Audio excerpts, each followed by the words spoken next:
That's it. I thought the little blue bar wasn't going to come on then. Anyway, we are live. Today is the 29th of November, 2018, Thursday, the 29th of November. On the panel, I think Patricia's coming on. We've got Flat Earth Dude and, of course, special guest, Crrow777. So, evening all. Howdy. Howdy, Crow. Howdy, Karen. Hello. You're supposed to say no bendy water. I can't find bendy water. Thanks for having Crow on, Karen. Thanks for coming on, Crow. Yeah, no problem. When I have the time, I try to stop into places where I can. I'm kind of more interested in the grassroots sites like you guys have going, and I usually avoid the big, huge, famous people. Yeah, Karen's got a great thing going here, and I'm certainly glad to be just a little part of it. You're a big part of it, Flat Earth Dude. I'm very honoured that Crow likes coming on our channel. We really like you, Crow. You're very straightforward, very nice person, so it's good. Let's jump into it. Yeah. So you did a show recently on the sky clock. Yeah, that's what I was going to ask you about to talk about. Is the sky clock. That was pretty cool. Yeah, we've done a couple, and the episode I put up this morning, what would it be, 136, I think it is. That also has a lot to do with the sky clock. We'll see how many heads explode, because I basically am telling people that Libra is not a zodiacal sign. So we'll see how that goes over, and hopefully people will challenge it. But yeah. And you were also saying in there that some of the star constellations have changed. You know, they've changed their names. Well, you know, I mean, who can be surprised? You know, when you come to these things, it's like getting slapped in the face all over again. But I'm so used to being slapped in the face, you know, pretty soon you figure out the news is all nonsense. You figure out everything is nonsense. Then when you get down to the systems, you start figuring out the calendar's nonsense. By the way, equinoxes are nothing like you've been told they are. This is just more of that. And what it probably comes down to is history conceals that there were likely higher civilizations once upon a time or something like that. And I'm just guessing, because if we could read the sky clock accurately and do things like spagyrics, which I talked about today, we would have real medicine that actually cures people, that is supposed to be all the more beneficial because we understand timing, and timing is everything. So it's not surprising to me that the zodiacal signs have been shuffled around in some way that's not entirely clear right now. Do you think this is these elongated headed people? We had Brian Forrester, who obviously has found many elongated skulls in Paraka and stuff like that. And then we've got Marie Wheatley, who's here in the UK, who's found them at Silbury Hill and Avebury, the complex. As long as we're talking about human beings, I'll accept that. If we they're want not like us, they're different types of human beings with another chakra in their heads. But you know, I don't. As long as we're talking about human beings, I don't have a problem with those discussions because we have a basis to talk about these things. I've never really looked into it that much. I am aware of it. I'm also aware that societies use those headboards on their babies and other things. Some societies have done things with their necks. But it would not surprise me to learn that certain, for lack of a better term, genetic strains are either extinct or just not very well known at this point. That would not surprise me at all. Yeah, but you could see why that they would turn those ones. They probably would say to us, "Oh, look, they're aliens." Fall into their alien stuff, wouldn't it? But they're not. They're just other humans that were here, and they built the long barrows. Well, there's so much effort in the modern era to keep people down. You know, so many of the things we cover, it's just about a few people trying to control a hell of a lot of people. And when you think about things like bigger heads or longer, you know, it probably means more brain matter. It probably means bright people on the face of it. Who knows if that's true? But if that is true, you've seen what the powers that be in this world, mostly white and European, do to ethnic peoples. They come in, they take them apart, they remove their language, they shuffle up their religion, they pull them into whatever it is their part of the world believes in, and they take them over. And this has been history as far back as we can see. So it would not surprise me. I guess I'll leave it there. Hey, DZFMFP says, "What's up, Crow?" Howdy. Yeah, it's I was telling Flat Earth Dude before, we so, it's a bit like sort of when you realize everything is a lie, it's a bit like now you're adopted to something else. And, imagine how they feel when they've realized their family isn't their family, not biologically. So it's a bit like that. So there's a big hole. But it's like I said, I just don't see how we're ever going to be able to work it all out.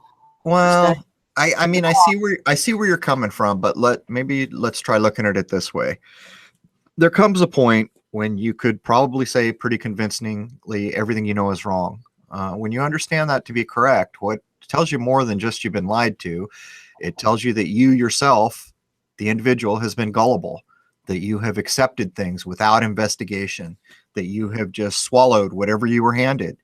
And so truly, if you learn something from understanding all the nonsense, is that you can't go through life just putting in your mouth whatever you're handed and swallowing it. And when people get to that point, that is in fact a change point, right? When people want to lie about things and a large group of people challenge what they've been told, those lies don't float anymore. I mean, right now in my forum, we're challenging if a year is a year. One of the pieces of evidence we have out right now is used from marking a star in a complete revolution from point to point, start point to end point being the same place, that a second seems to be 0.3 off. So I would ask, has any of us ever taken the time to try to figure out exactly what a year is, or for that matter, a second?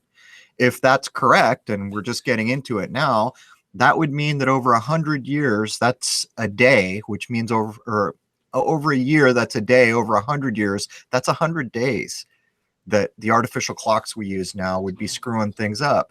So I think the main point here is, I mean, at some point, when you figure out so much of the things we've been told is false, it's on you at that point to start challenging it.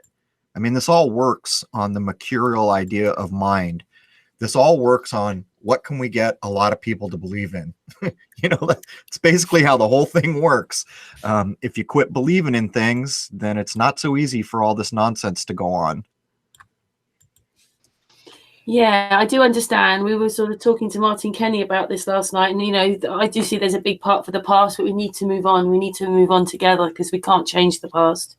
We might not even get to understand it all.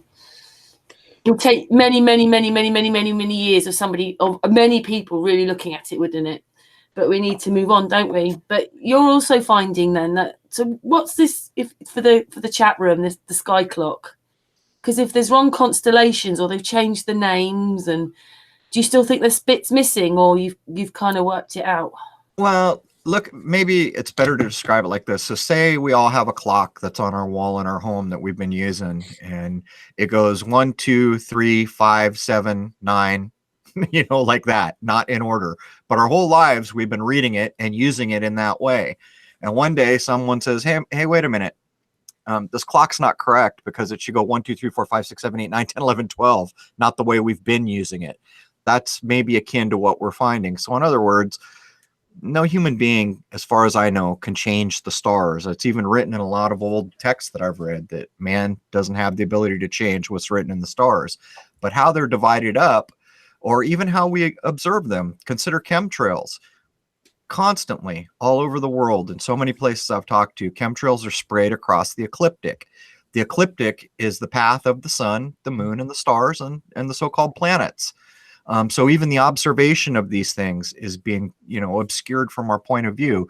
So maybe it's not necessarily like something's been taken from us. It's more like something's been hidden from us. And for my part, I don't think it can remain hidden. What's that old, I used it in the show today, that old Buddha's quote that's attributed to the Buddha. 3 things cannot be long hidden: the sun, the moon, and the truth. So I think we can get back to it. It's a lot of work. There's a lot of people working on it, including yourself and many, many others. It's absolutely fantastic to be part of it, to see all this research going on, and we're all sharing it. It's absolutely fantastic. Well, I see a lot of people making models now. I was just turned onto a website today. Someone had made a flat model with a dome and showed the workings of the sky, the sun, the moon, the eclipses, his interpretation of equinoxes. And this is what I'm talking about. That's human intention looking for a way because they don't accept the current way they've been told. If that goes on with a lot of people for very long, things are going to change. Absolutely. And yeah, well, so we should be watching us moving from the sky. We should be. Well, if you logically work it out, and anyone can logically work it out, we only have one clock in this world, and that's our sky. That's our sun and our moon and our sky. That's it. That's the only clock there is. And to put it in context about how far we've come from that truth, everyone today, their alarm clock goes off, says, "What, 7 o'clock, time for you to get out of bed." Then the next morning, 7 o'clock, time for you to get out of bed. They do this for a year. That's pulling you out of nature. You've just never considered what it means to be undone from nature. If you look at your clock today and it told you it was noontime, you say, "Oh, it's noon, I got to go eat." Well, it's not noon. There is only one true noon. That is when the sun, it is its solar apex for that day. It's called solar noon. That's noon. But your clock doesn't know that. Your clock makes up some arbitrary noon. So every day of our life, we get up to work by our clock, where in a real world, the sun would come up. And they say, "Oh, sun's up, time for us to get up and go to work. Oh, sun's going down, we're not working anymore." These kinds of ideas in tune with the natural cycles of this place. And, you know, you can extrapolate that out to equinoxes or, you know, eclipses or anything. The point here is that it's all been artificially replaced, and it has no relationship for the most part to the natural world. Is that what you mean about the equinoxes then? Because they don't fit in properly now because the day isn't correct with the hours and where midday really is and stuff. Is that what you're saying? Well, there's a whole philosophical side to the equinoxes. If you read old things, the idea was that here we live in a supposed year with 365 days. And guess what? We get 2 days of balance in our lifetime. One at the spring equinox, one at the fall. It's written into the Christian scripture. It's written into everything. This idea of balance. Well, it doesn't happen that way. As a matter of fact, every year when they tell you on the news, today's the equinox, they're lying to you unless they just happen to be right for the person listening in the area they are. That's wholly dependent on where the observer is when equal day and night happens. Wholly dependent. We showed this. So, you know, it's like time zones. Time zones is another good example. In the United States, we have a time zone that's, I don't know, something like 800 or 1,000 miles wide. It's wide. But for people on the west border of that time zone, the time is exactly the same for people on the eastern side. They will see sunrise and sunset at very different times, yet on their wristwatch, it's the same. So when it came to the equinoxes, it's clearly a key event in a year, in the division of our year into seasons, and it's clearly been lied about. So it's not entirely clear to me why that is, but there's a lot of people looking at it now. Hey, there's our Patricia. Just say hello to her. Hello, Patricia. Hi, Patricia. Is she going to say hello? Looks like her mic is muted. Yeah, she might. She might have the telly. Her son's there. So, oh, there she is. Hello. Hello, my darling. Sorry, I'm a bit late. I'm here now. That's all right. Hi, Crow. Howdy. How are you doing? I'm doing really well today. I got to show up this morning. Server crashed on me, but that's all behind me now. So smooth sailing. Smooth sailing. Cool. I want to show Crow a video real quick. Just a quick one. It'll take a second. This was a guy who came up with this. It's what looks like a moon there, right? Watch this. Let me play it. This might explain some of the moon phases. Oh, pretty interesting, huh? Yeah, it's a good idea. I like the thought process that brought that idea forward. See, that's what I'm talking about there. That's an individual using his own abilities to come up with a unique solve for a problem that he sees. That kind of thinking is what's going to pull us forward. Absolutely. And those are the experiments that are going to help us define where we live. And you know, we got handed a pile of confusing mess, and we're trying to unravel it, and it's not easy.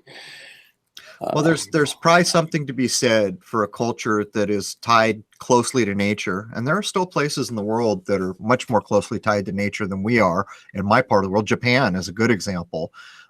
They have a close connection to the seasons still. They have a close connection to whatever food or fish or other things are in a particular season.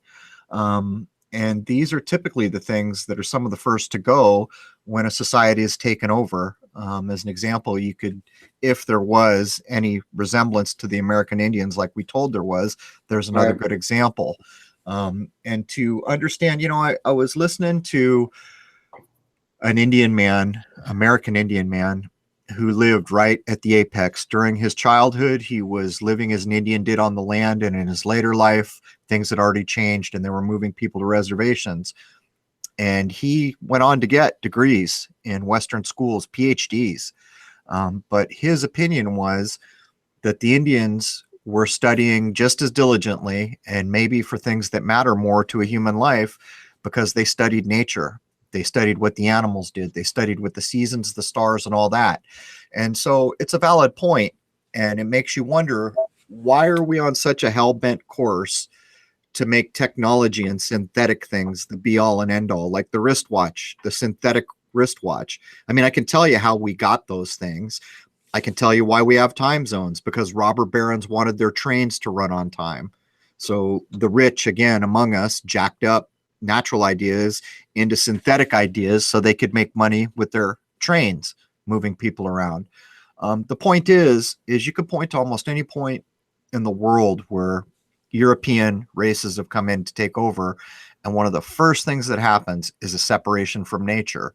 And I think that's a big shame. I think if people begin to recognize that nature is the baseline, that's a big lift. That's a big lift up for a society. It is. This bit about research, Crow, I know that I'm going to have to just say this, and it's not visual. I haven't got a little video like Flat Earth Dude, but Owen, he's from Australia. He's made a sort of thing he could view the stars in, but when he was traveling in his car, he could keep up with the stars. And he's made this sort of machine thing he gets in, and he can film it, and he could show you that the stars aren't very far away and they're not traveling like they say they are. But he sort of opted out of Flat Earth for a little bit, as you do sometimes. But he was talking to me today. I'd really like him to come on and explain that experiment again that he did. That's an interesting idea. So basically he's traveling. He's staying right underneath a star or something like that. Yeah, he can actually keep up with the stars driving. Yeah, I noticed in the chat room someone asked about what's the drug called? DZMT or something like that. I know what he's referring to. Here's my opinion on that. You don't need that. The human mind doesn't need drugs. And the real problem becomes that most of us in the West, when we use or think about drugs, there's a whole stigma about drugs are here to get us high. We party with drugs. So if you're going to use a drug like that, I would suggest that you get a real shaman who can maybe teach you and show you how to use that in a way that's not so overshadowed by, how we have come to use drugs in the United States and probably the UK and other places like that. In other words, if you're an indigenous tribe using DMT, you would be wholly thinking about that substance in a different way than most Western minds will. And the whole idea of expanding your knowledge in this way, it's about mindset. So I would say if you're going to use a drug like that, find a qualified shaman or Sha person, maybe I should say, to show you how to do it correctly. There's a question in the chat room as well, Crow. Astral wanted to know if you had looked into Robert Flood. I haven't. See, for the most part, I don't surf and I don't look at other people's work in order just to keep my own, my own thoughts is what drives us. And Jason ends up being the bridge to the outer world. He checks out everything else. And if he thinks things are interesting, he might mention it. But no, I'm not familiar with that name. It says that he's a astrologer, mathematician, cosmologist, and it goes on. 1637. He's not a modern day one. Oh, maybe I have heard of that name, as a matter of fact. I don't think I've read anything from him, but I think I've seen it in the course of my research. And everyone listening that's followed knows that I value the oldest texts. and texts that are before what I call the modern edit, you know. So the early 1900s generally is where I would mark before the modern edit. But, you know, in this last episode, part of the basis for it was I got access to a sky atlas of this really old book made in the 1600s. And the pages are like almost 2 feet tall, and they open up and there's these huge leaves on either side. And there was a sky atlas. So I'd been concerned and knew something was up with the zodiac for a long time. But when I finally got my hands on that book about 2 weeks ago, I went straight to Scorpio. And it was that, you know, that's what led to the releasing of this information right now. Because even the constellation of Libra, or the supposed zodiacal sign, which I don't accept anymore as a zodiac sign, it was drawn differently. Every other zodiacal constellation was a line drawing. And here we had Libra jammed in between Scorpio and Virgo. The claws of the scorpion were all stubby, jammed in too close to get Libra in there. And Libra was drawn all shaded and cross-hatched and different than every other line drawing, almost like Libra was sitting there yelling to someone who was clued in, look at me, I'm different than everything else. And that's what led, because I already knew that the 2 stars in Libra were named Zubin El Shanubi and Zubin El Shamali. It means northern and southern claws of the scorpion. So it was already pretty clear to me. And I also am aware at one time Scorpion was likely an eagle, way back before we can see. But that, you know, it shows the value. I appreciate those old writings, whoever posted that. So if there's an extra 100 days and we've put everything into, well, 28 days, 31 days, or 30 days, what does that mean with the extra 100 days then? Well, this is brand new, and I'm not prepared to act like it's a thing that we can put much stock in. It has to be vetted out by a lot of people. It has to be challenged. Someone has to come along that says, I don't agree with this, and here's why, and have a valid point. These are initial findings, but would it surprise you to understand that when a year's gone by, or an actual true year has really not gone by? Would you be surprised to learn that at this point? Well, you almost feel like you need some extra hours in the day, as it is. The day isn't long enough. I've thought that for a really long time. We need about another 6 hours a day to cope with what we're living in. But yeah, so why would I be thinking that all the time? I've thought it a lot. Because we live in a modern construct where you're basically just a worker with no time left to do the things people could be doing. Yeah, I remember when you said that on one of our hangouts, that they just want us to work. They don't want you to think. But it was just that you said it at this point, and I kept repeating it after that. Crow says this. Because it's true. Well, we have accounts from supposed ancient Rome, you know, where there were work days that the longest work day was like 6 hours, but a lot of them were 4 hours. I forget what the saying I read was. 6 hours for work, or 4 hours for work, 6 hours for play. I forget what it was, but just showing that they weren't working five days a week all day long. And that was when they were living off the land too. So you would imagine there's a bit more labor involved in making sure everyone has food. My point is at this point, we're just so tied to synthetic things, and all the jobs we have, a lot of them stem from technology. And, you know, even if you go to a place like, I know a lot of people from Norway, they live way better than people in the United States do. They have time to travel. They have the money to travel. They don't work as much. They have longer vacations. It's just that this control system we live in won't be happy until every person works till they're dead beat and then goes home and stares at a movie or a TV. So nothing ever gets figured out or accomplished. Well, you know what's happened though, don't you, Crow? People like you have started to think, and look what you've seen. If you weren't programmed, you wouldn't have seen all this stuff. Wouldn't have understood it or grown. You'd have still been stuck on the fact that we were going to the moon and with the spaceship. No, wait, we're going to Mars. How about that Mars landing there? Did you get a chance to? I don't even look anymore. It's just like, come on, man. How is it that we have a world full of people, most of which understand there was no moon landing, and they're all going to buy Mars now? It's a bigger, further lie of the same kind. It just doesn't make sense. Sometimes I wonder if they don't care how many people know it's nonsense and they post it anyhow. That's what I hope anyhow. But I fear there are still many people out there going, oh my God, we're going to Mars. It's like, I can wake up. Hey, they're going to drill a hole in Mars, take some samples and shoot it back up to some rocket and send it back home here. Send it up back. That's the plan. Wow.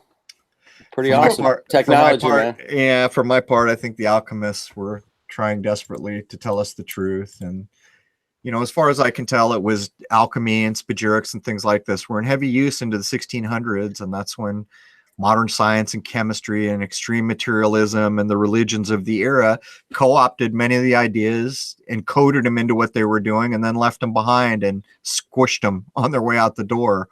Yeah, it's crazy. It's crazy to think about, but at the base of it, we're all kind of guilty.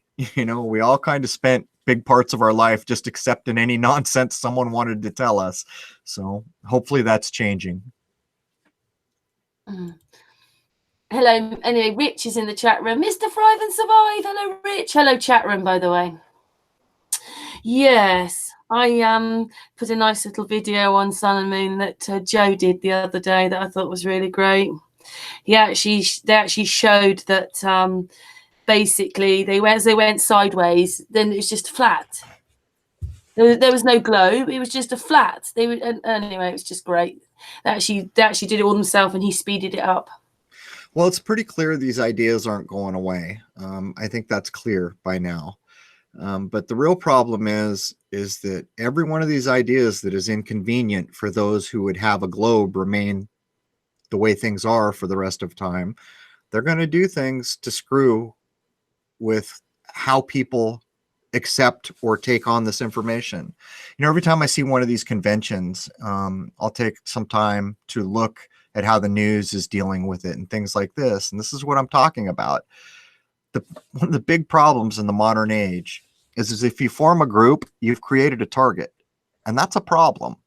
It's one of the strong points of the internet where you can kind of loosely connect without officially being a group and officially creating a target. But say all the flat earthers go to Denver. Look at some of the coverage that comes out of that. Some of it acts like it wants to be even-handed. Some of it acts like it's almost sympathetic. But then there's that whole slew of it that goes out to everybody on a television saying, look at these crazy suckers here in Denver. And this is the problem with the modern era. So, for my part, this is mostly about changing minds. Jason's always asking me, are you going to go to this thing or that thing? I say, no, I'm not. I'm just going to keep doing what I do, basically. Well, we are putting out a movie. Please keep doing what you're doing. Jason talked me into this movie, so there's that. I have mixed feelings about it, but I guess it's happening. I watched your promo you put out about a week ago. Oh man, it'll be a great piece, man. You should be proud of it. You did a lot of work, and he's gonna put all those little pieces together for you, and it'll help. Hopefully get to a few more people, man. Maybe we'll find the next Crrow through your movie. Well, they better find one pretty quick. I'm not living forever. That's right. And it takes a lot of years to get a clue for most people. I guess that's not true. There's a lot of young people being born that seem to be so much further ahead of the curve than when my generation was that age. And I think that's also a sign of the times. You see a lot of young people now that really have some extreme abilities, whether it's music or drawing or, any number of things you could attribute to a human being. You see children born maybe in the 96, 98 area forward, they seem to really have some talents that their parents never did have or never could have. So there's hope, maybe the next group that comes on the tail of what we're trying to do here can really steam it forward in a way we couldn't. Who knows? How about that kid you had on with it was like the Beatles encyclopedia? He was what, Yeah. 12 years old? I forget exactly how old he was. He was young. He was 12 or yeah. I was thinking he was close to 16 or 16. Yeah, 16. I don't remember now. It's been so long, but I mean, that's a good case and point. There's a young person At his age, I was actually listening to the Beatles, thinking how cool they were. Right. And he's already, pulling it all apart. Yeah, there's hope. There's a lot of people out there who have tuned in to this or that mindset that is projected out over the internet. And I guess the real question will become, how long will we be able to use the internet in a meaningful way, and how far are the powers that be willing to go? It almost seems like the censorship run they made blew up in their face in certain ways. So they started doing it so you could, like, shadow banning is a good example. Nobody really knows it's going on, but they're not prepared to censor right in your face in the way they did. It's not going away, but hopefully there's enough open minds produced before, this only goes, the internet and technology only goes in one direction, and I don't expect to see it become more open and free anytime soon. Yeah, I don't think it will. No, so we need channels like yours then, don't we, really? Because then they can't, it's your channel. Well, you need private websites, and that's a one-sided game too. I have never raised the $5 a month cost since the time I've had Crrow777 Radio, the website, up, but my costs have increased hugely. If you have a website that gets any amount of traffic, it will crash unless you spend more money. Now, all the plugins and everything else that make it all possible, those are charging money. Now, bandwidth and any number of things, like I have a caching service that I have to use now to ensure that I don't crash when traffic gets high. The cost has gone up. I don't know. When I first was a webmaster, for $100, you could buy everything you needed for a website and put it up for a year or two. I think by 2008 is when we really started to see the cost climb. But basically what the average website that people can afford does these days, it's just like the yellow pages. It's not really interactive in much of any way. And traffic comes to it. But if you're going to have users and stream out audio like I do and have a massive forum and all these kinds of things, they're going to act like the resources are not for the average man. Like, I still can't afford to, if I could serve my own video, I wouldn't even have a YouTube channel. But I can't afford it. Nobody can. Try to stream your own video in HD. It's ridiculous, the cost. And this is why places like Google have a stranglehold. But I think it's key that anyone who's got something to offer has their own website and, does what they need to do to get a following behind it.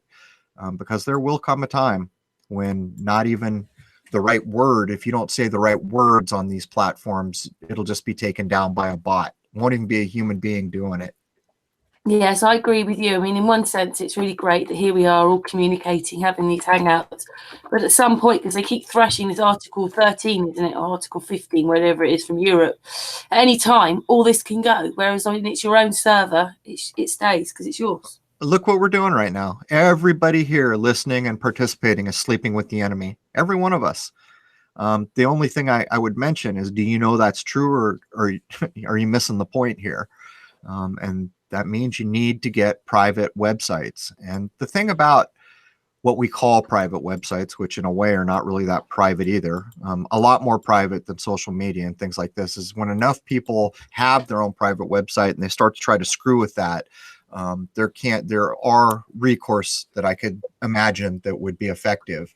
But when you come to places like this, Google, what I call censorship tube, you're sleeping with the enemy. That's all there is to it. It is a bit strange to be on a system that if someone accidentally shows the link, the whole world sees it and can jump on and porn bomb you. I mean, we're 2018 coming into 2019. They keep changing the law and the way they're doing things and the layout of the hangout, all this, but they allow this glitch. No way should the public be able to see the hangout link. So we're already in a weird system, aren't we, that wants that? It's a one-way road, and we're all in here talking and acting like it's a two-way road. It's not a two-way road. It's a one-way road. Yeah, this is how they're watching us, isn't it? They're not only watching you, they are collecting everything that we've said here. It is all being big data. Have you ever put up a video and then gone somewhere and pushed the CC button, and lo and behold, what you said was transcribed into text? Oh yeah. So how does that happen? when you're uploading everything, people ask me, why do I make those images for my podcast the way I do? It's for a few reasons. The first reason is because artificial intelligence can't figure out what I'm saying without human experience. They can't do it. Not only that, they can't even make out some of the letters in the way they're currently operating. There may come a point when that's not true. But you got to have human experience to understand what's being communicated in those images. And that's case in point, isn't it? Everything we upload, whether it's text, whether it's voice, whether it's in this language or that, is being transcribed so that it could be text, so that it could be spidered by basically AI. So yeah, the day's coming. This Ready Player One movie that came out not too long ago, it's absolutely the kind of world we're headed for. Yeah, so which isn't very good, is it, really? I mean, everybody's a bit worried that we'll lose this sort of for because, like you say, YouTube dominates at the moment. And people are always a bit worried that YouTube's going to go down there. Have you seen it? It's gone down a few times lately. It never did that before. And then the whole of YouTube's gone down for maybe half an hour or an hour. It's a one-sided game. If YouTube went away, something else would pop up to take its place. And then the people who control everything anyhow would just buy it. Same way they bought YouTube. What was it, $1.6 billion in 2006? Was astronomical sum at the time when they bought YouTube. And by the way, YouTube was made by people who worked at, I forget what it was, eBay or PayPal, one of the two. Those are the people who invented it in the first place. It's all inside baseball. For them to have spent that kind of money, you don't think they knew where this was heading and that they could monopolize it? There's a few other places in the world you can serve video, like on YouTube, but they don't really hold up to the same amount of traffic, do they? For the most part. No. Although, what's the other one that people like at the moment? Oh, I can't think what it's called now. Discord. People quite like that one. It doesn't matter which one they like or which one they use. If it starts to matter, the controlling interests where they can spend any amount of money will just buy it. Because the average human, think of the story of the guy from Craigslist. That would be an interesting study. When I was still getting my internet technology degree, I think Craigslist came out. And it was early in the 2000s when someone first offered him millions to buy that site. And he said, nope. And the story we get about it, and I don't know how true it is because I haven't really looked at it, is that he was more interested in this thing he'd created than getting that massive paycheck. And apparently he's been offered some huge sums through the days. So now we've got to ask, so here's a guy who tried to not sell out, but how much of the game does he got to play just to exist? Right. So these are the problems, and this is no different than forming groups. You got a website, you can become a target. It happened all the time. I don't know if I'll talk about it here. There's a whole, people who follow me knew, I don't know, like a few weeks ago, my server was crashing like almost nonstop. What was doing it? Bots were doing it. No. And there's actually a lot more to the story than that. But I guess I'm just not really going to talk about it publicly.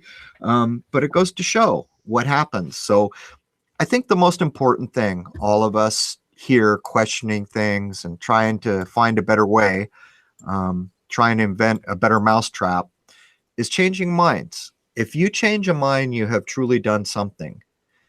Truly, you have done something.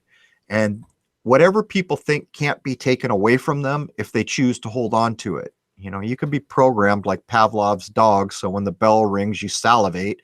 And we could show that all day long, but if you can open someone's mind to a possibility or outright change it, you've truly done something that matters in the world. Yeah. So where do you think all this research is going with the sky clock? Are you still just wanting people to come in on that one then and just like throw it around for a while, or you've got a pretty good idea really? Well, it's almost like the Republican Democrat thing here in the United States. You're either one or the other. If you don't get the fact that that's not your thinking, someone else thought that for you. If you haven't woken up that you're not a Democrat or Republican, then to pull it over to what we're talking about, then you'd be like a mainstream thinker or maybe a new age thinker would be the two monikers. Like one side of the story says, yeah, there's something to the sky clock or the zodiac, and the other side says you're all crazy.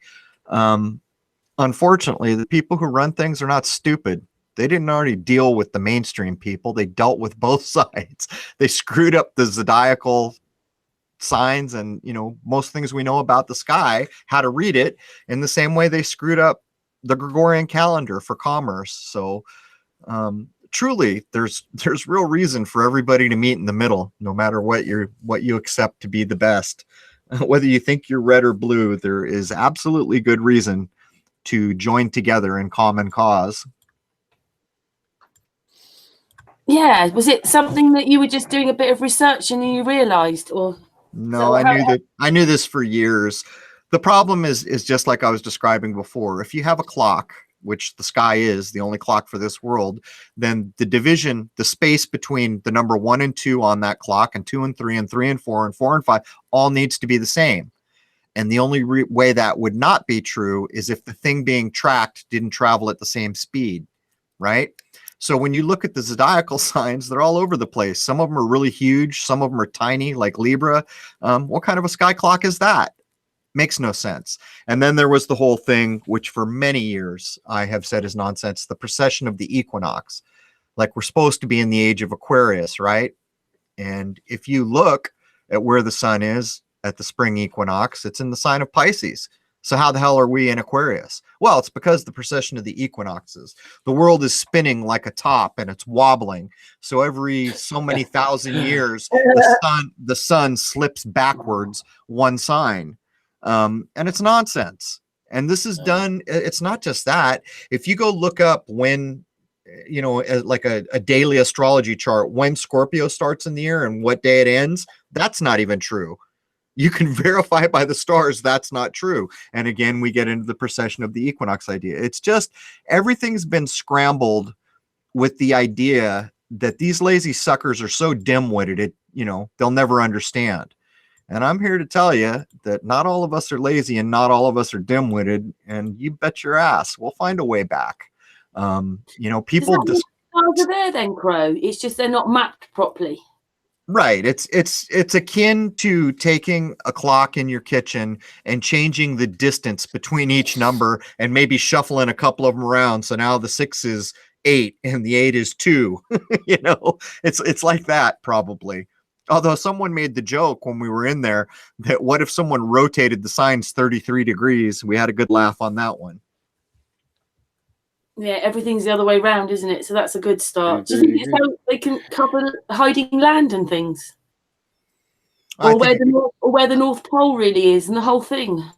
I think it goes without saying that if we are living on a plane, what would be the one thing that you could deduce is likely true, that there's land masses you know nothing of, because land, after all, is the most valuable thing there is. You can't make more of it easily, and almost every inch of it is controlled by someone with power. So I would suggest, people ask about chemtrails. Well, I know chemtrails aren't true, because why would anyone spray the sky when their children have to breathe that air? And that's been a strong argument for a long time. But I would point out it's quite possible there's places in this world that have never seen a chemtrail in a day or any other harmful kind of polluting technology. It's quite possible. Absolutely. You don't even know where you exist or the shape of the continent you're standing on, for that matter. It's one of the things I quite like about Exactly. you, that you remain open, because you have to, don't you? Because we don't know everything yet. We are like babies. We're like babies right now, the vast majority of us. And there's exceptions. There's always adepts, but usually it's not the adepts that come out to speak in public, right? They're too busy looking for a worthy person to pass on what they know, which is what they should be doing. But we're like babies. But the difference here is the babies that lived in the 60s didn't know they were wearing diapers. The babies living now know they're wearing diapers and they're ready to get rid of them. And that's a big difference. Yeah, I suppose it's just like the people are just going to have to do this and somehow move on together, because it's not like you can go to anybody, is it? I mean, like, I keep repeating this on a hangout, but, when those hurricanes were happening, the news was showing, the reporter was going up to his waist, and it was like, and then people walked behind him The same thing with wind. And then I watched another one, not related, nobody from Flat Earth. I just saw it on YouTube, and it had these two reporters, and it said satellite link up, and they were in the same car park. What would one, and then the same things went past the second one. And it's Here- like, where did we wake up? Here's a rhetorical question for you. What if more than half of the world turned off their televisions today and refused to turn them back on? Can you imagine how much the world would change in that instant? See, this whole game that we play is based on people believing things that are incorrect or having been convinced things that are not true. Much of that is done with television, news, school, movies. But television, that one is like the biggest weapon of mass destruction ever created because it's in every damn household. When I was a child, it was actually, you were kind of an upper middle class person to have a black and white TV. And then it became common that everyone had a TV. And then pretty soon it became common that everyone had a color TV. And then pretty soon it became common that everyone has a color TV in every room of the house. And so, And they have a big one, and they've got bigger, haven't they? The televisions have got the size of walls. well, I covered. I'm sorry, we're getting a lag here. You carry on. Well, I covered once what the first accepted drama ever broadcast on TV was, and it was, the name of it was The Queen something, or something to do with royalty. It was in a studio that was in a palace. Guess what day of the year that broadcast happened? Can you possibly guess what day of the year that? September 11th. Let's count the ways, of course. So how is it that I can be sitting here not telling you one of 365 days and you know which day I'm talking about? I'm just saying, man, it was always a known quantity. It was always known to be a weapon. When we did the Bernays research, some dude in the Bernays research made the claim, I could take over the whole world. If you give me control of TV, I'll take over the whole world. That was his quote. I found a date. I was in Kauai a few weeks ago, and it was Hurricane Aniki hit the island in 1992 on 9/11. I just noticed that. Went, okay. Yeah, I don't know how or when September became the most maligned of months, but it's in the fall, and you know there's reason. The sky clock tells us all about that too. There's a high point of the sun, and that is at the height of summer, and then as you cross that, the sun begins to fall and diminish in its power all the way down to Christmas, or what's actually the solstice. But you see, the human mind and consciousness and spiritual concerns are falling as the sun does. That's why new programming comes to you in the fall, because they're going to program your ass in the fall. That's why September and September 11 and all these things happen in the fall, because they're getting everybody when they're going through that big turn in the road where consciousness, everyone's kind of like falling asleep a little bit. For, you know, without a better way to describe it, these things are timed, and it's all timed to the sky clock. But yeah, they've even come up with ingenious ways of doing events that are 9/11 without doing them on 9/11. And that plays again. What if truly a second is not a second? You know, in actuality, that would be another easy way to hide the day, because over time, what is 7/11 or 9/11 would appear to be a different day on the calendar. Oh, yeah, of course. I would say, though, Crrow, that a lot of people here in this hangout, I bet you, Flat Earth dude, most of us, we don't watch television anymore. Good. That is a huge step forward. You know, here's another tell. Like, if you do take the time to watch like Jeopardy, which I can't even do anymore, or any other show of that ilk, you will notice how much of what's considered knowledge is now just trivia about Hollywood or a television show, like a major portion of it. And this plays into the concept of the movie Ready Player One. You see, they're not telling you a lie in that movie. As a matter of fact, the only movie I have paid for in modern memory is Ready Player One, because I knew what it was about. As a matter of fact, I went out and got the book and read it.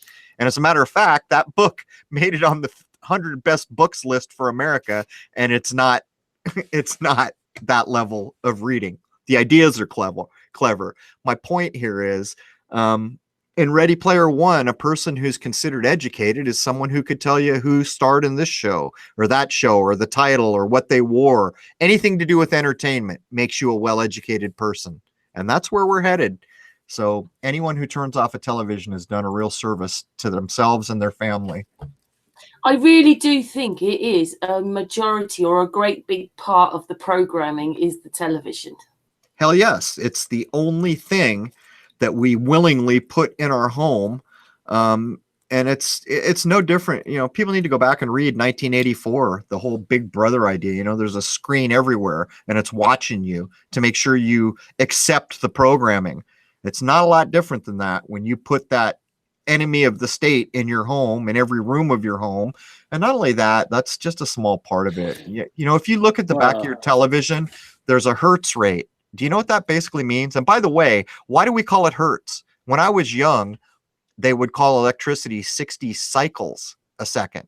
Well, now we call it hertz and words have meaning. So when you look at the back of your television, if it's over 100 hertz, you know what that means? It means it's flashing, literally flashing 100 times a second. Yeah. Crazy. It hurts.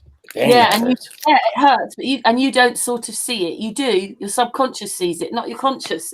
It's really we did a whole episode that proved outright that you could take Vicodin and the effect it has on your brain is no different than what happens to an habitual TV viewer.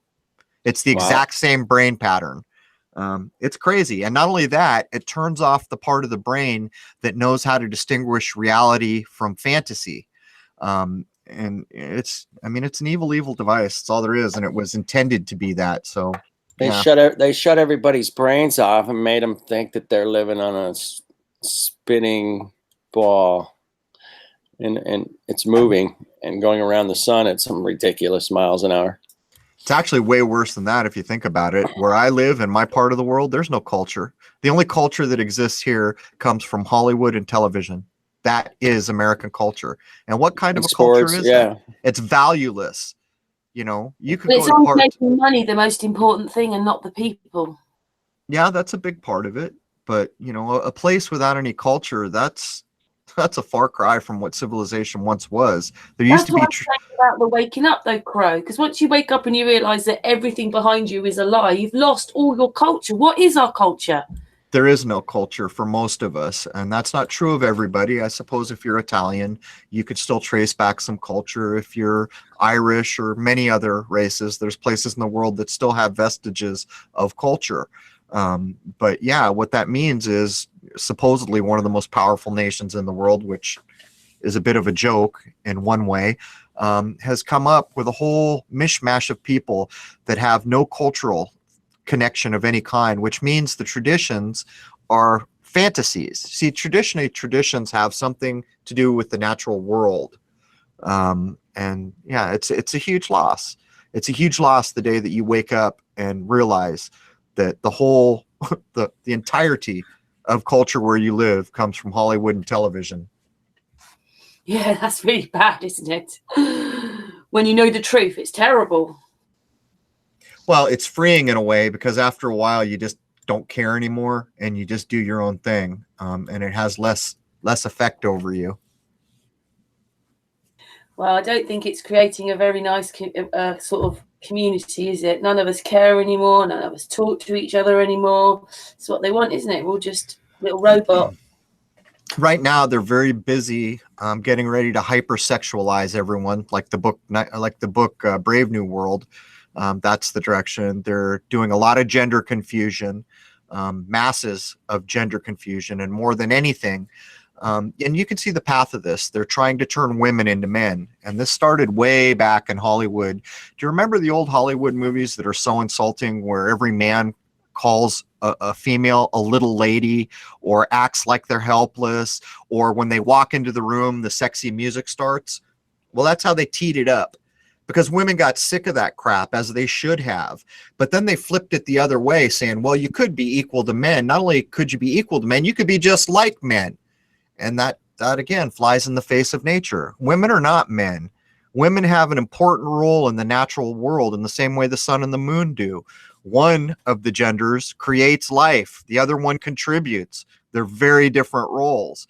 And right now, people should go read The Brave New World. That's exactly the programming that's coming on right now. Gender confusion, men being or women being pushed to act more like men, and hypersexualization. Even on game shows, you'll see sexual innuendo stuffed into the questions all the time. And what that does is it forces an image into your mind.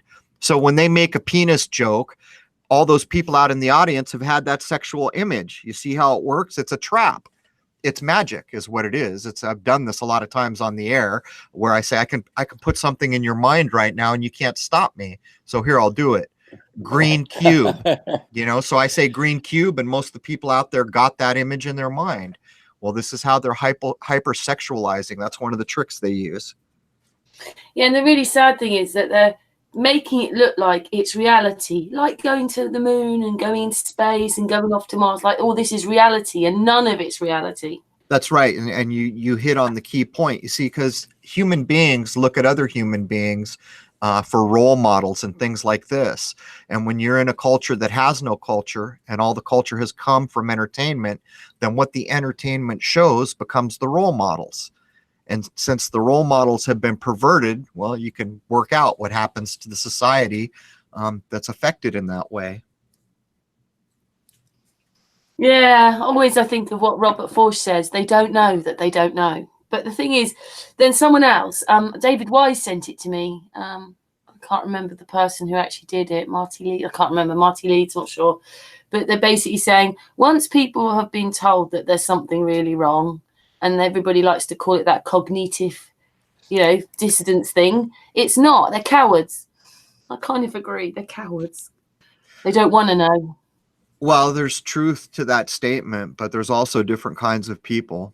And almost any group of people you find, there will usually be a leader or two within that group or different degrees of leadership, usually at least one person that wants to be the alpha.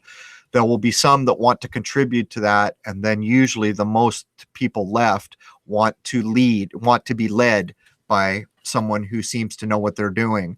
And you've got to understand this. So what you said is true, and it is a bit of cowardice, but at the same time, when you're faced with the current society like we have, where everything's just high tension and fear porn, and we work all our damn lives dealing with all this corporate nonsense, it's understandable that people just want to put their heads down and take the easiest path they can find. But truly, when you know something is wrong to the degree that it's been pointed out here, at some point you got to ask, are you part of the solution or are you part of the problem? Yeah, and you're part of the solution. That's where you're heading. You're a solution person, aren't you? Well, we try, but it really comes down to everybody who participates in what we're doing. All those minds out there make that decision, whether something positive comes out of it or not. Hopefully it does. And this is the whole reason that I don't surf the web anymore. I don't really follow much of it. Like someone just made the joke that I use Twitter to announce my new shows, and some new follower came and said, "Crow follows no one. That's so Crow." And I kind of thought, it kind of is, true, but that's the point. If you want to be a unique individual and have something on offer, then it's hard to live in the world we live in now without being swayed all the time by, look, there's mud fossils. Look, dinosaurs actually exist. Look, we're living on a globe. Look, it goes on and on and on. Yeah, I think that's why I very much appreciate that you do come and visit us sometimes on Sun and Moon. Very much appreciate that. I'm all about the grassroots, not so much the big famous places. Well, this is pretty grassroots here. Karen does a great job having all kinds of different interesting guests on, and we're all learning, man. We're all learning something, and you never know that day when somebody's going to point you in the right direction and send you off on a research party. I'm sure, like Crow, you come across people, don't you? Like we were having a hangout with Martin Kenny, and then basically his friend was holding his phone to film him, and this friend kept saying odd things, and then the chat room were like, "What's Jason saying? What's Jason saying?" And then we have a hangout with Jason and Martin, and it was a really nice, all about etymology, syncretism, breaking the words down, and it just went really well. And you find people on the journey, don't you? That's what happens. I'm sure it's the same for you, Crow. Certainly. I bump into a lot of people, and what I have found, it's the people that nobody really knows about that are doing something, like they're running a farm or they're a beekeeper or whatever it is they're doing.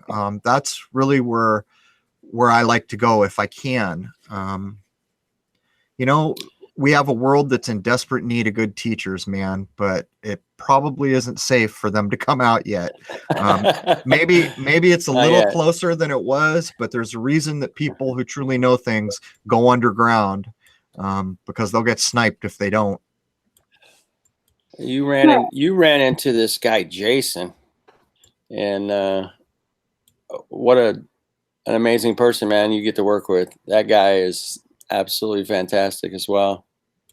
Well, we had a mutual friend, and Jason asked me on his show. Then I asked him on my show, and I'm a very good judge of people. And I realized that we were different facets of the same idea. Yeah. So I think, I don't know, I can't remember now. Was it in the 20s or the 40s? I finally asked him if he just wanted to, be the co-host from here on in. Well, I'm glad you did that. Thank you. Well, hey, it's getting to be dinner time here for me. Is there anything else you'd like to cover? Oh, What's the population of the plane we live on? You just did a show on it. Right. Well, I'm not accepting the numbers. I think that we're in decline, and I don't think that the billions and billions and hundreds of billions that we've been told, I don't think that's true.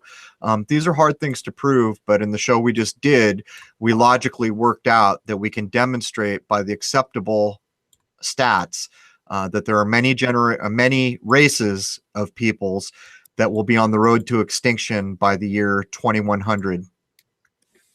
no. I saw something about the fact that they are lying. We're not having as many children as we used to. No, we're absolutely not. There was one show that I always like to watch, still on television, and I spent time in Japan in the Marine Corps. It was called Journeys in Japan, and there was another one that talked about the Tsukiji market, where their big food market is. On that show, over and over and over, you're presented with the people in any given historical place saying there's no more children here. And Japan was on the list of the places that we named. It's most white races, many of the Asian races, China, Japan among them. And what we found is that you could break it down to Muslim nations, a lot of black races, and Catholics in Mexico were the races that were replicating, growing, and everyone else was not. Mm. Yeah, which is what they want, isn't it? Because I mean, if people think and add up what it costs to have a child, they don't have one, or they postpone it, or they make whatever. And really, you just have to just get on and have the children. And just well, it's pretty logical what's going on here. We've reached the level of automation where pretty soon, not only will the AI be doing all these things on computers that people used to have to, but bots, real robots and androids will be able to do service-based jobs. And so reducing the population is just makes fewer people to need to control, and it makes it easier to put a caste system back in place, firmly in place, where it's openly shown. That's kind of where we're headed.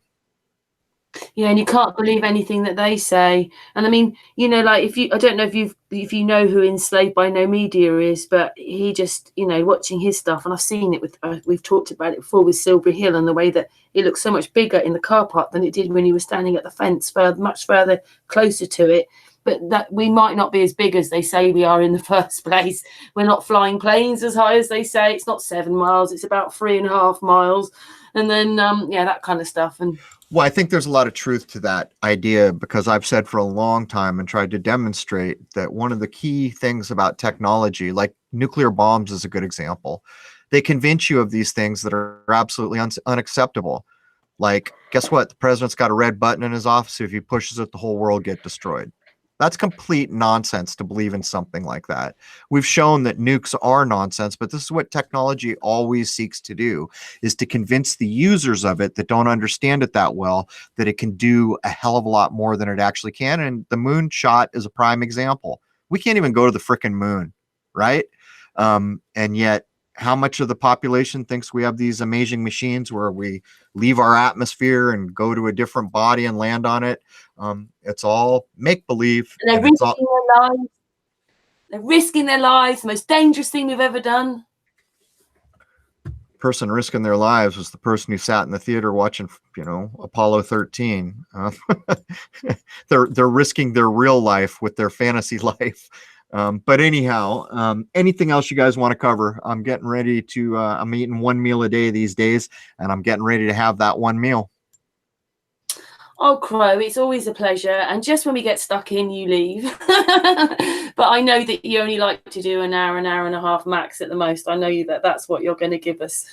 It's always an absolute pleasure having you on. And yeah, well, I got to eat, and I did put up a show this morning, and I'm watching my inbox slowly fill up.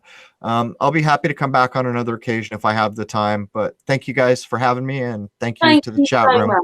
Much. Thank you, Crow. All right, cheers. You guys all have a great night. Bye, darling.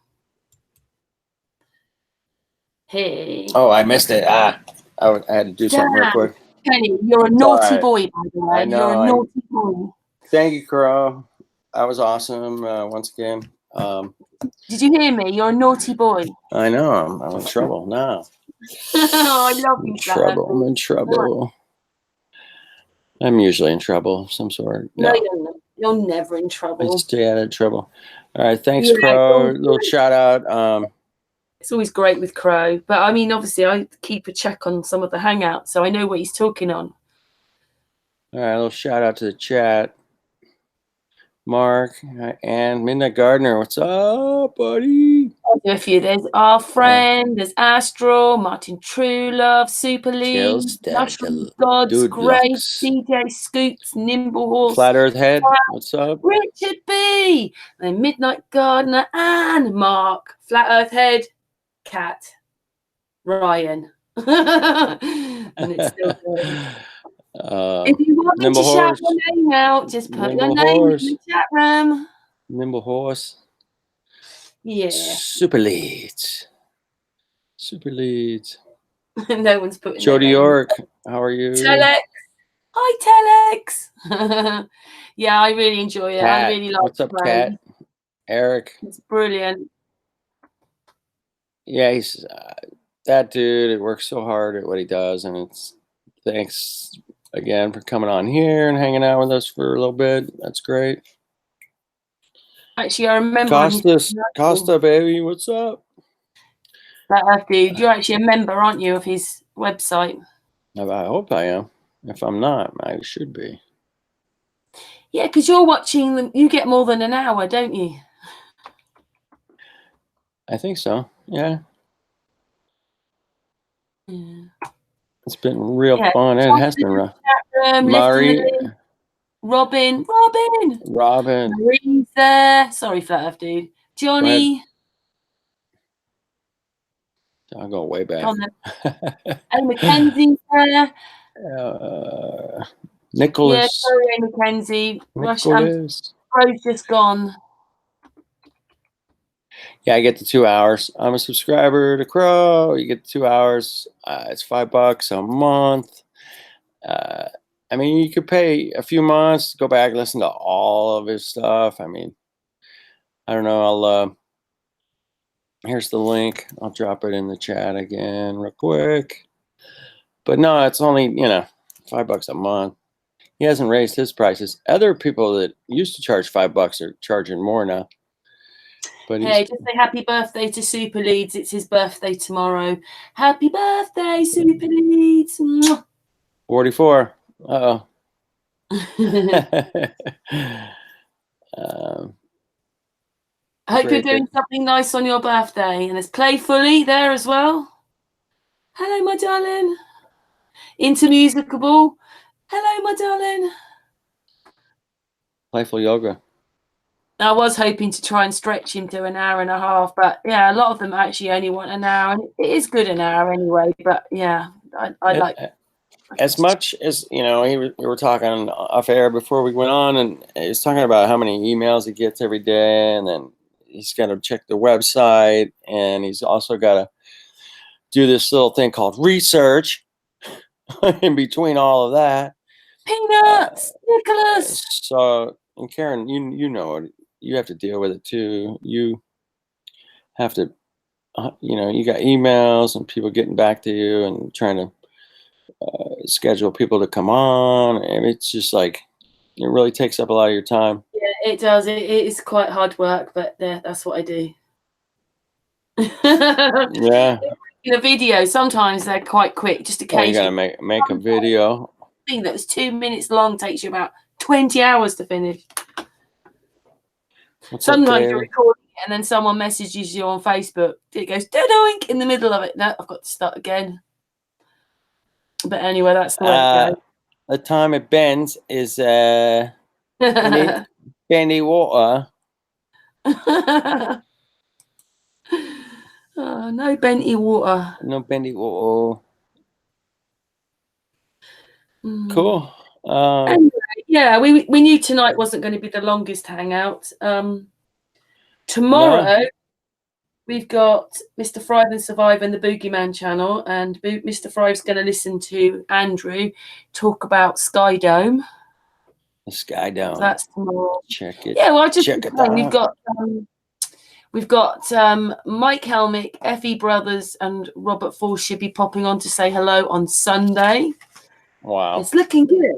And then we've got That's Maria great. Wheatley doing my birth chart with her new book and her regression astrology. Then we've got Psychics and The Plain Truth on Tuesday. We've got Martin, Kenny, and Josh on Wednesday. We've got Ladies' Night on Thursday. And then we've got Dave Murphy on the Friday. Still another good week there. Cool. Oh, and the following week, I've already arranged Dave Marsh is going to come on and have a night with us because obviously So tomorrow is Murphy, yeah? Dave Murphy, allegedly. Allegedly Dave. Yeah, allegedly. I invited Pancho. We'll see. Cool. He laughed and kind of smiled. I mean, I could hear him smiling, really? Or something like that. Yeah. So we'll see. I haven't really talked to him, but he'd come on. He might come on and actually say hello to Yeah, that would be cool because Pancho would not be a flat earther if it wasn't for Dave. Yeah, I mean, we are lucky, aren't we, even on the panel? I mean, I'm not saying every time it happens, but we do usually, one way or another, get to talk to the people on the panel before or afterwards. So it is quite nice. It's great. On the panel. Sorry, chat room. But it is because you can talk to them and stuff. Yeah. Sometimes it's rushed, isn't it? Sometimes you go, well, say goodbye offline, and then they go just as you press the button. I gotta go. Crow's a busy guy. You had to go. It's okay. Thank you, chat room, for hanging out. Many emails every day. So his channel keeps him busy nowadays, which is good. That obviously means that it's working. It's definitely working. And it's just great to hear that he's brought another aspect in, because that's what I'm saying. You have to remain open, because if the sky's not right and the clock's wrong, then what does that mean? Oh, dearie me. Absolutely fabulous. Yeah, always something new to come in. Anyway. Well, I'm looking forward to tomorrow with Dave. He's always going to bring something cool and interesting. Next Friday. Tomorrow's Mr. Fry and Survivor. Next Friday. Next Friday. And I just did the next week. And I said the following week, we've got Dave Marsh coming on, and he's going to talk a bit more about his presentation and obviously his trip to the conference in America. So, yeah, that'll be good. Because obviously Dave Marsh is a researcher and another person that's proving that everything's a lie. Anyway. Cool. Dude, is there anything you'd say? What about you? Are you flat smacking? We're going to Hollywood Saturday. Going to live stream on Poncho Pete. Probably about 1 a.m. UK time. 5 o'clock in the afternoon here on the Pacific time zone. So 5 o'clock for you. 5 o'clock for you, or 5 a.m. for us? Yeah. No, 1 a.m. for you, or 2 a.m. or 1 a.m. Something like that. What's up, Skyfly Brian? Yeah, it's 5 o'clock in the afternoon for us here. So, like 1 in the morning for you, 2 in the morning. Cool. Well, I'll Late, catch up. very late, very, very late. I will catch up with a bit of that. Hopefully you'll be sleeping. Probably not. You know, as a flat earther, you don't sleep. How many hours of sleep do you get a night on average? Flat 7. Earth dude? 7. Do you? Every night. Yeah, I can't function if I'm a little off. Oh, it varies for me. Gotta get my sleep. Sometimes I have 4 or 5 hours if I'm lucky. All right, our friend. We'll see you later. All right. Well, I need to go get some work done. You got to go. Yeah. Thank you so much, chat room. Patricia, are you there? Patricia. Patricia. No, she's not taking her microphone off. I'm here. She made it. I was trying to find a remote to mute the telly. Sorry. Oh no, it's weird that. And then someone, got to get it off. It's like did you trying to do 5 things at once. Did you enjoy that at all with with Crrow777? I did, yes. It's quite an interesting bloke, isn't he? He's lovely. I like him. Yeah, he's straightforward. Yeah. But anyway, Patricia, do you want to end the show tonight as you're there? No, not really. Patricia, you're not supposed to say that. You're supposed to say yes. Okay. Well, from Patricia and Flat Earth Dude, we say good morning, good afternoon, good evening to everyone. And I said we're back tomorrow evening, 9 p.m. UK time, with Mr. Thrive and Survive and the Boogeyman channel. Thank you to everybody in the chat room. Really enjoyed that hangout. Like having Crow on. Anyway, Perfect. Thank you, Karen. Love you all. Good night, bye, Patricia. darling.